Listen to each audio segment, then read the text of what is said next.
Page 47 numerical 1.18 पहले हम आपको क्वेश्चन पढ़ रहे हैं। A point charge 10 microcoulomb is distance 5 centimetre directly above the center of square of 10 centimeter. What is magnitude of electric flux through the square if square is the one face of cube? देखो बेटे, सबसे पहले हम cube बनाएंगे। जब हमारा cube बन करके तैयार हो जाएगा तो मैं आपसे कहना क्या चाह रहा था, इस क्यूब का बॉटम फेस नीचे वाला, पहली बात क्यूब में दिमाग में सोच लीजिए, क्यूब में 6 सतह होती हैं और जो 6 सतह बनी होती हैं, सतह बना होती है, सरफेस बना होता है, उसके बेटे साइड स्क्वायर के रूप में होती है, उसकी साइज स्क्वायर के रूप में होती है। अगर मैं इसे ही कह रहा है बेटे, अगर यहां से, अब मैं देखिए क्या किया, इस भाग को मिटा दिया। अब मिटा दिया, मिटाने के बाद वन फेस बन गया। तो यहां से बेटे 5 सेंटीमीटर पर कोई चार्ज रखा है, उस चार्ज की वैल्यू क्या है, क्यू, और क्यू की वैल्यू क्या है बेटे, 10 माइक्रोकूलम। हमें पूछा है इलेक्ट्रिक फ्लक्स वन फेस। अगर यह क्यूब के अंदर था तो बेटे इलेक्ट्रिक फ्लक्स पढ़े हैं क्यू अपान एप्सिलॉन नॉट होता है। अभी जब मैं पहले फिगर बनाया था तो वह क्यूब के अंदर था चार्ज। तो इलेक्ट्रिक फील्ड लाइंस इमेजिन करिए, महसूस करिए कि 6 सतह से निकलती, क्या करती, 6 सतह से निकलती। तो हम यहाँ कह सकते थे, सर जब इलेक्ट्रिक फ्लक्स आप लिखे हैं तो 6 फेज से लिखे हैं, 6 फेज से है। 6 phase equal to E equal to 10 into 10⁻⁻6 upon 8.85 10⁻⁻12। अब बात आती है कि यह जो भाग स्क्वायर का दिख रहा है, यह बेटा हमारे क्यूब का एक भाग है। क्यूब में 6 सतह, हर सतह स्क्वायर के फॉर्म में है कि नहीं, है ना, हर सतह स्क्वायर के फॉर्म में है। उसमें से एक सतह की बात हो रही है। जब एक सतह की बात होगी तो बच्चा कहेगा, सर आप क्यों इसको वन फेस नहीं लिख देते? मैं लिखने को तैयार हूं, सारी वैल्यू को ऐसे नोट कर लिया। जब वन फेज से लिखेंगे बेटे तो मैं क्या करूंगा, जितनी वैल्यू ये आई है फिर लिखूंगा 10 इंटू 10⁻⁻6 अपॉन 8.85 10⁻⁻12 इंटू 6 यहाँ चला है।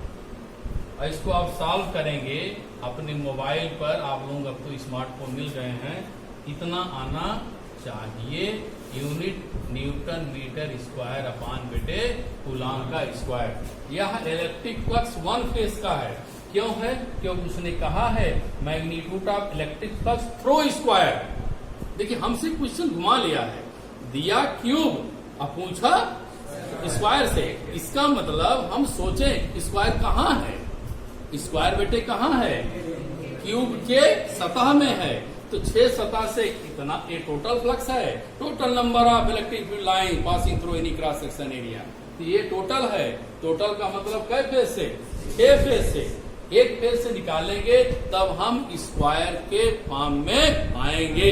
ये बहुत अच्छा सा क्वेश्चन आपका था। नंबर 1.18 20। पहला चैप्टर क्वेश्चन नंबर 20। देखिए कुछ लिखा बेटा, a point charge cause electric field, मतलब चार्ज के द्वारा इलेक्ट्रिक फ्लक्स, चार्ज के द्वारा इलेक्ट्रिक फ्लक्स कितना आता है? -1 10 की घात 10⁻³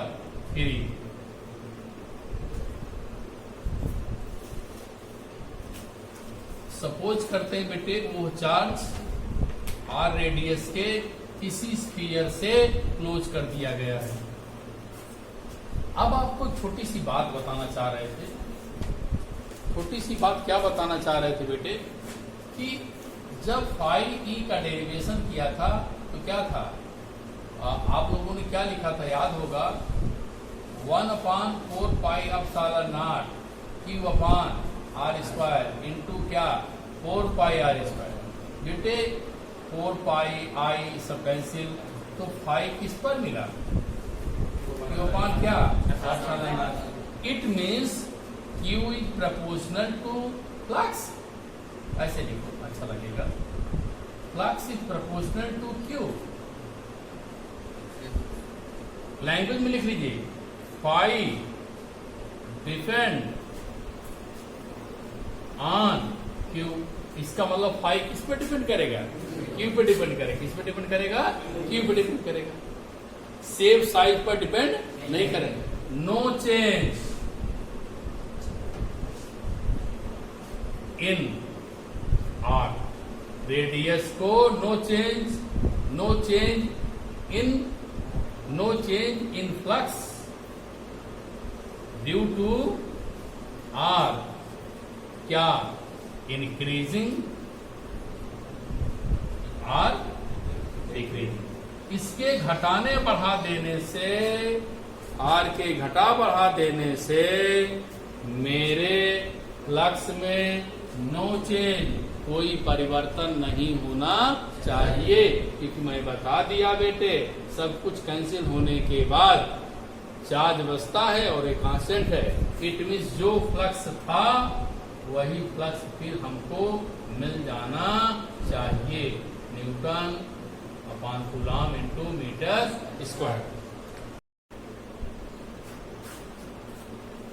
एक स्फीयर है जिसकी रेडियस 10 सेंटीमीटर है, चार्ज क्यू फैला हुआ है। क्वेश्चन नंबर 21 है। एक इस कंडक्टिंग स्फीयर है जिसकी रेडियस 10 सेंटीमीटर है, अननोन चार्ज, इस पर चार्ज फैला हुआ है। बेटे चार्ज फैला हुआ है लेकिन उसने कहा है 20 सेंटीमीटर पर इलेक्ट्रिक फील्ड की वैल्यू 1.5 कितना दिया? 1.5 10⁻³ न्यूटन पर कूलम। अब हमें चार्ज चाहिए इक्वल टू पढ़े हैं बेटे K Q/r²। Electric field charge upon distance का स्क्वायर। तो E की value E into r² upon K equal to Q। Put the value of E 1.5 10⁻³ 20 centimetre है बेटे, इसको मीटर बना लीजिए, स्क्वायर कर दीजिए। E की वैल्यू 9 10⁻9। अब इसे सॉल्व करेंगे तो Q की वैल्यू -6.67 नैनो कूलम Q आना चाहिए। ये क्वेश्चन आपका हो गया।